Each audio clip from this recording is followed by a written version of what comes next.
tem uma crise... O senhor falou que no Pacto Federativo a União ceda parte do bolo que ela hoje recolhe para os estados e os municípios. Ou seja, quem vai pagar o pato do pacto, na sua opinião, deve ser a União. O Brasil ou se transforma de fato numa federação, ou é melhor assumir que é um Estado unitário. E não tem problema nenhum ser um Estado unitário.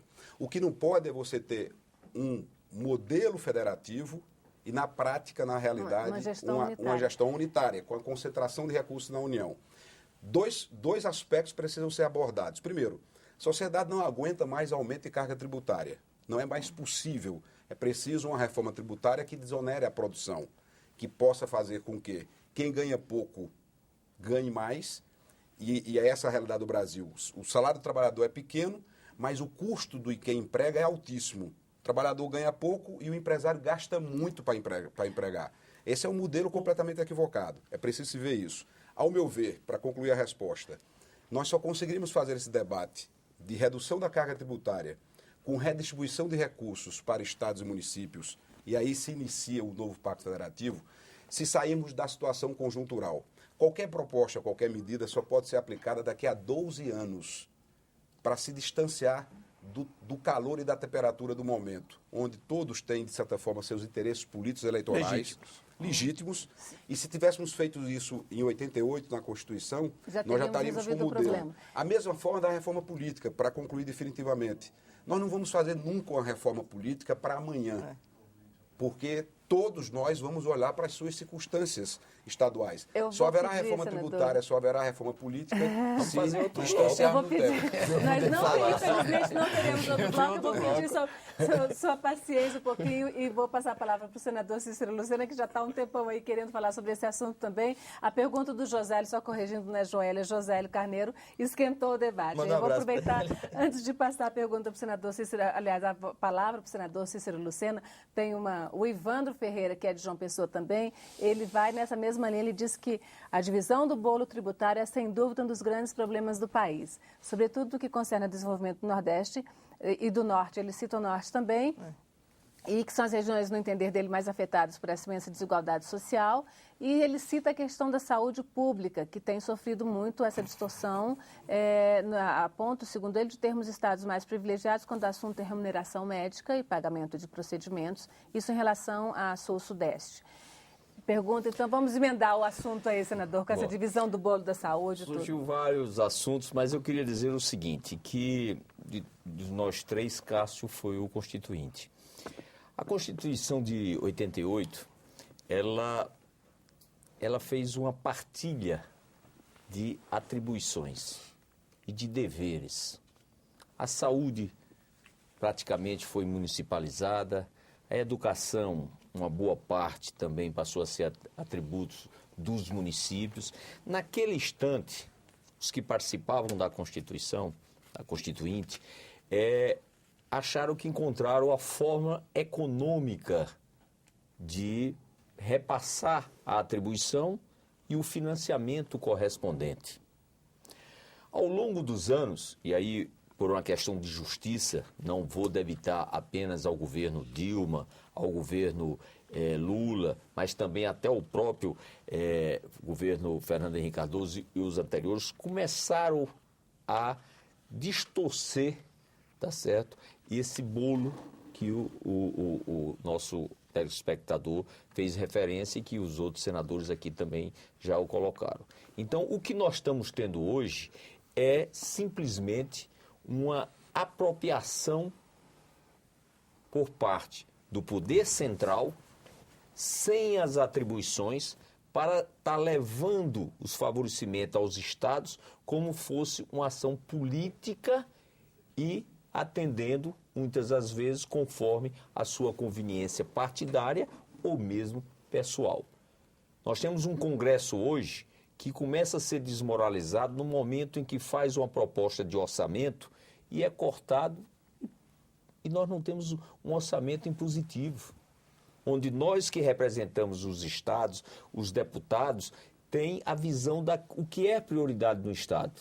Simplesmente corta linearmente, sem fazer uma análise de cada emenda, sem fazer uma verificação da importância, o porquê que o representante do povo colocou aquela emenda. Então, nós temos uma distorção. O bolo que antes era compartilhado de uma forma, hoje está reduzido.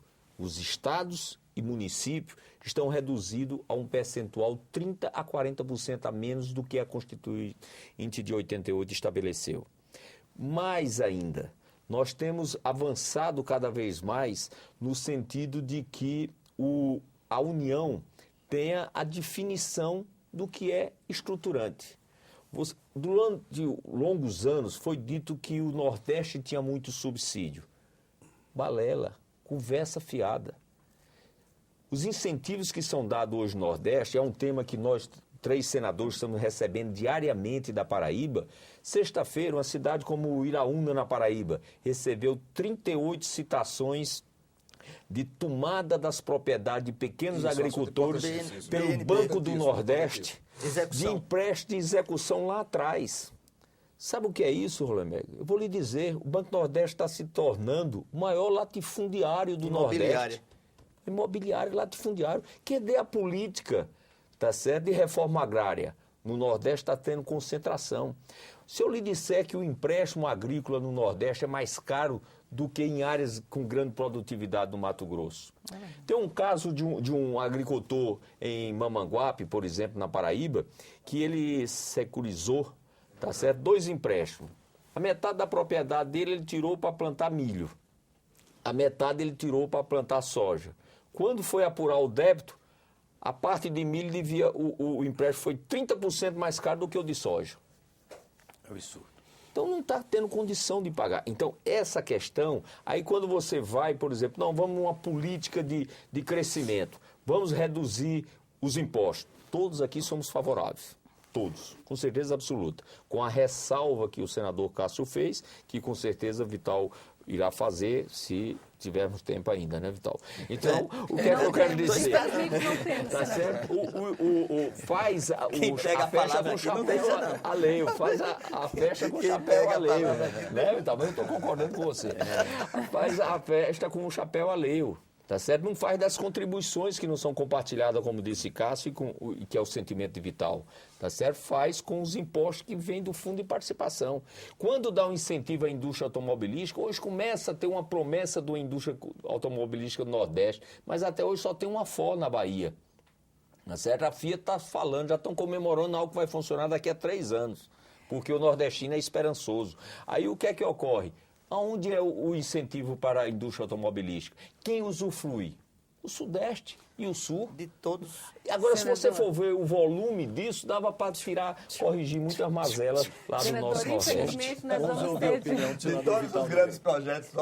Eu vou falar em 1 minuto. De todos os grandes projetos, de todas as grandes reformas, de todas as grandes ações do Congresso Nacional para os próximos 2, 3 anos, não tenham dúvidas. O único projeto que muda a feição do Estado a curto prazo, vota hoje, amanhã está valendo, chama-se distribuição dos royalties de petróleo. Esse é o projeto que deve catalisar todas as ações das lideranças políticas nordestinas, brasileiras, nortistas, daqueles que estão fora, daqueles 3 estados que são prioritariamente, majoritariamente, repassadores, receptadores de recursos volumosos de dinheiro, né, do petróleo. Por isso, eu faço, nesse minuto final, uma convocação à população da minha Paraíba, da nossa Paraíba, de todos os estados que estão agora via internet, estando presentes nesse encontro aqui tão salutar, tão feliz da Paraíba com o Brasil, de encaminhar para o seu representante, para que a gente possa votar logo isso. Você tem uma ideia, a Paraíba recebe hoje, anualmente, 28 milhões. Se for aprovado o nosso substitutivo, vamos para 400 milhões por ano. Isso muda a realidade do Estado exatamente no mesmo tempo. Se for pensar em reforma política, é algo fundamental para a nossa vida, mas em quanto tempo vamos ter? O Pacto Federativo é vital. Quanto tempo vamos ter? O Pacto, a reforma eleitoral, tudo isso. Adrenalina no coração. Então, é realmente fantástico. Vai ser aprovado. Vai ser aprovado porque hoje nós já temos 300 votos na Câmara, 300 votos contados na Câmara, assim, com o apoio, inclusive, de parte da bancada de São Paulo, que está conosco. E aqui no Senado eu tenho confiança nos 70 votos que depois de muita luta, quase 8 horas de reunião, nós conseguimos o apoio e a consciência dos senadores na primeira votação. Senador, muito obrigada pela sua participação no debate. Então vamos passar para o minuto final de considerações. Senador Cícero Lucena, senador Cássio Cunha Lima, que falou há mais tempo, ele vai para as considerações finais depois do senhor, senador Cícero Lucena. Eu quero dizer que foi muito oportuno esse debate. Espero que possamos ter outros, inclusive sobre temas específicos, não só assunto de Estado, mas também do assunto do Estado, né? E dizer que a internet nos permite, por exemplo, pessoas aqui tuitando, dizendo que estão nos assistindo através da TV Mastro. E, por fim, encerrar pedindo a Deus para proteger a todos e, em particular, o nosso querido povo da Paraíba. Obrigada, senador, pela sua participação. Senador Cássio Cunha Lima. Igualmente agradecer a oportunidade, o convite. Acho que registrar o alto nível do debate, fizemos uma discussão de altíssimo nível, isso é muito salutar, isso é muito bem-vindo. Agradecer a audiência, sobretudo a audiência dos paraibanos, e ao abraçar a Paraíba inteira, um abraço especial a Luiz Torres e a Alex Filho, que estão retransmitindo nos seus respectivos programas aqui a entrevista e o debate da TV Senado. Tenham todos uma Semana Santa em paz, é um tempo de reflexão cristã, é um tempo de repensar as nossas crenças, a nossa fé, e que todos nós, senadores da República, possamos continuar contribuindo para um Brasil melhor. É isso o nosso desejo. Muito obrigado, boa noite a todos. Muito obrigada, senhores. O nosso agradecimento em nome da TV Senado e da Rádio Senado aos 3 senadores aqui presentes e a você, cidadão. Obrigada, Armando Hollenberg, pela sua participação no nosso debate. Todas essas perguntas que chegaram, as que foram apresentadas aqui e as que não foram apresentadas, elas serão encaminhadas aos parlamentares. Este programa faz parte de uma série que está trazendo aqui aos estúdios da TV Senado em Brasília os representantes dos 26 estados brasileiros e aqui do Distrito Federal. Em maio, nós nos encontraremos para mais um assunto de Estado. A você, telespectador, mais uma vez, nosso muito obrigada e até lá. Boa noite.